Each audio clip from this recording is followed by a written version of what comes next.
சென்னையிலிருந்து கோவை வந்த இண்டிகோ விமானம் மோசமான வானிலை காரணமாக பெங்களூருவில் தரையிறக்கப்பட்டது.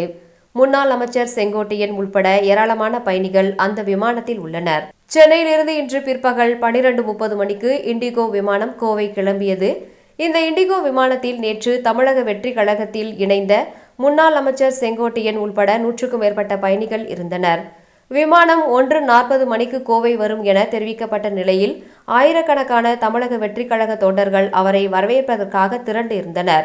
இந்நிலையில் கோவை வந்த இண்டிகோ விமானம் மோசமான வானிலை காரணமாக பெங்களூர் திருப்பிவிடப்பட்டது. பெங்களூர் விமான நிலையத்தில் தரையிறக்கப்பட்ட விமானத்தில் பயணிகள் அமர வைக்கப்பட்டு இருக்கின்றனர். பெங்களூர் விமான நிலையத்தில் பயணிகளுக்கு சிற்றுண்டி வழங்கப்பட்டது. விமானத்திலேயே அமர வைக்கப்பட்டுள்ளனர்.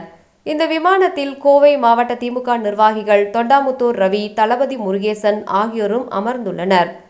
கோவையில் வானிலை சரியானவுடன் விமானம் பெங்களூரிலிருந்து இண்டிகோ விமானம் கோவை வரும் என அதிகாரிகள் தகவல் தெரிவித்துள்ளனர். இதனிடையே கோவை விமான நிலையத்தில் செங்கோட்டையனை வரவேற்பதற்காக உற்சாகமாக வந்த தவைகா தொண்டர்கள் 3 மணி நேரத்திற்கு மேலாக காத்திருக்கின்றனர்.